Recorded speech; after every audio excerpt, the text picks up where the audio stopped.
Bonjour à tous, on se retrouve dans une nouvelle vidéo qui a pour but cette fois de vous aider à remplir le formulaire de l'ordre ainsi que toutes ces petites subtilités. On va d'abord voir ensemble très rapidement les documents nécessaires, un peu classiques, dans un deuxième temps comment remplir le formulaire d'inscription, et nous reviendrons également sur les documents un peu pièges méritant que l'on s'attarde un peu plus dessus.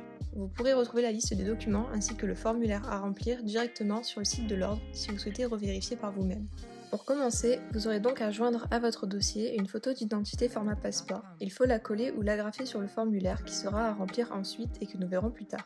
Un CV, une copie recto verso d'une pièce d'identité en cours de validité, la photocopie d'un justificatif de domicile de moins de 3 mois, que ce soit EDF, GDF ou du téléphone, votre attestation provisoire de diplôme car vous n'aurez pas encore reçu à temps le vrai diplôme, une photocopie de tout autre diplôme et donc du baccalauréat pour la majorité des cas. Si vous en avez plusieurs, par exemple parce que vous étiez infirmier avant, il faudra joindre également ce diplôme en plus de celui du bac. Une photocopie du ou des contrats de travail selon la nature de votre exercice, donc votre contrat d'assistanat si vous êtes assistant, ou votre premier contrat de remplacement si vous commencez par des remplats. Pour les fonctionnaires, il faut joindre à la place le document de la titularisation. La photocopie de la RCP, c'est-à-dire de l'assurance de responsabilité civile professionnelle que nous avons vu dans le troisième petit point de ma vidéo précédente. Elle doit être valide pour l'année en cours et vous assure en tant que professionnel et non pas en tant qu'étudiant ou stagiaire. Les deux documents que je citerai ensuite sont pré-rédigés dans le formulaire à remplir de l'ordre que nous verrons ensuite dans un second temps. Il s'agit d'une déclaration sur l'honneur du demandeur certifiant qu'aucune instance pouvant donner lieu à une condamnation ou sanction susceptible d'avoir des conséquences sur l'inscription au tableau de l'ordre n'est en cours à son encontre. Et il y a un deuxième document à signer par lequel le professionnel atteste qu'il a eu connaissance du présent code de déontologie et s'engage sous serment écrit à le respecter. Il demande également un justificatif de la situation antérieure. Ce document ne nous concerne pas lorsque nous débutons notre activité et qu'on n'a rien fait avant. Pareil pour la photocopie de la dernière attestation URSSAF, elle n'est pas à joindre si nous n'en avons pas. N'allez pas mettre celle de vos parents ou une déclaration qui n'a rien à voir avec vous. Pour les personnes de nationalité française mais nées à l'étranger, il faut joindre en plus une attestation de nationalité.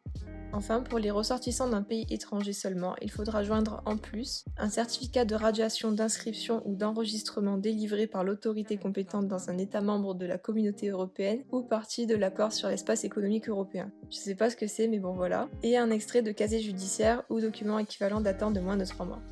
Revenons maintenant sur les documents un peu pièges. Donc tout d'abord le CV. Pour être valide, votre CV doit contenir vos informations personnelles, avec votre nom, prénom, adresse, coordonnées pour vous joindre, ainsi que votre expérience professionnelle et donc l'expérience de vos stages. Pour les stages, il faut renseigner le nom et le lieu du stage, la date, la ville ainsi que les champs rencontrés, c'est-à-dire ortho, neuro, réa, sport par exemple. Vous pouvez aussi un peu détailler si vous voulez préciser certaines choses, comme mentionner que vous avez fait de la rééducation auprès de personnes amputées par exemple. C'est la base de ce qu'il y a à renseigner. Vous pouvez toujours rajouter si vous le voulez votre cursus de formation, donc en partant du bac, passant par la PACES ou PASLAS pour les années futures, et se terminant par votre DE de massokinésithérapie. S'il vous reste de la place, vous pouvez rajouter les langues parlées, vos compétences en informatique, vos loisirs, vos sports, moyens de locomotion. Ce CV ne sera de toute façon lu que par l'ordre et ce n'est pas grave s'il n'est pas magnifique. Allez à l'essentiel. Ensuite, passons au justificatif de domicile, dans le cas où vous êtes hébergé chez vos parents. Vous devez alors rajouter au dossier une photocopie recto verso d'un document d'identité valide de la personne qui vous héberge et donc de votre parent, ainsi qu'une attestation sur l'honneur de ce parent, comme quoi il vous héberge. Cependant, elle ne doit pas être manuscrite. On a eu la surprise cette année quand l'ordre nous a renvoyé un document déjà pré-rempli à compléter. Je vous joins le lien de ce document en description de la vidéo. Il faudra alors le compléter et recopier la phrase de 3 lignes à la main en bas de la feuille. Une fois que tout cela est terminé, vous devrez envoyer votre dossier complet à l'ordre. Il est possible d'envoyer le dossier complet, à l'exception du contrat, et d'envoyer le contrat plus tard, une fois que vous l'aurez fait et signé. Tant que vous ne transmettrez pas votre premier contrat à l'ordre, votre numéro RPPS restera inactif, c'est-à-dire qu'on va vous le donner, il existera mais il ne sera pas reconnu aux yeux de l'assurance maladie. Je vous dis ça car ça m'est arrivé. J'ai tardé à envoyer mon contrat à l'ordre qui devait le transmettre ensuite à l'assurance maladie, et ça a pris 2 ou 3 semaines avant qu'il n'active mon numéro RPPS. En soi, ce n'est pas très grave, mais c'est seulement que cela retarde ensuite vos démarches administratives suivantes, dont notamment une inscription à l'URSSAF si vous comptez sur le conseiller de l'assurance maladie pour vous y inscrire. Maintenant que nous avons fait le tour de la longue liste des documents à joindre, il reste maintenant un formulaire à remplir, et c'est le fameux questionnaire bleu de l'ordre. Il se présente ainsi. Il faut d'abord renseigner ses informations personnelles, jusque-là rien de très compliqué. Il faut ensuite remplir la partie concernant le diplôme de kiné ou l'autorisation d'exercice. Étant donné que vous n'avez pas encore reçu votre diplôme et que vous n'avez que l'attestation provisoire, vous devez remplir ce que vous pouvez remplir. La partie concernant l'exercice professionnel ne nous concerne pas lorsqu'on débute. Vous devez ensuite renseigner vos langues étrangères pratiquées, voilà, rien de très compliqué. Concernant l'activité principale, si vous exercez uniquement à titre de remplacement et que vous débutez par des remplacements, vous devez cocher la case libérale, mettre la date du début d'activité, donc de votre premier contrat de remplacement, et en fonction, cocher uniquement la case remplaçant. Il n'est pas nécessaire de préciser et de remplir tout le reste des cases étant donné que vous remplacez à des endroits différents à chaque fois. Cependant, si vous commencez en tant qu'assistant ou collaborateur, vous devez cocher la case libérale, remplir le début d'activité et terminer de remplir tous les petits champs qui sont en dessous.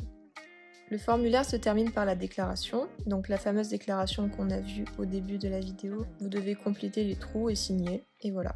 Une fois le dossier complet, vous pourrez l'envoyer à l'ordre dont vous dépendez. Pensez à l'envoyer en recommandé pour avoir une preuve de la réception du dossier par l'ordre. Comme dit précédemment, vous pouvez joindre le contrat plus tard et le renvoyer par mail, mais si vous l'avez déjà signé à l'avance, je vous conseille de le joindre d'office, comme ça vous ne prenez pas le risque que votre numéro RPPS soit inactif un certain temps. Personnellement, j'avais envoyé mon contrat 2 semaines plus tard car j'attendais de recevoir au moins mon numéro RPPS pour pouvoir ensuite envoyer mon premier contrat à l'ordre, mais finalement j'ai compris un peu tard que ce n'était pas grave de joindre le premier contrat sans renseigner le numéro RPPS, que nous n'avons pas de toute façon au moment de l'inscription, car l'ordre nous retrouve même sans ce numéro pour associer le contrat à notre profil. On arrive à la fin de cette vidéo, j'espère qu'elle vous aura plu et vous aura aidé à voir un petit peu plus clair dans ces démarches un peu compliquées. Merci d'avoir regardé, n'hésitez pas à partager et à liker. On se dit à bientôt dans une prochaine vidéo.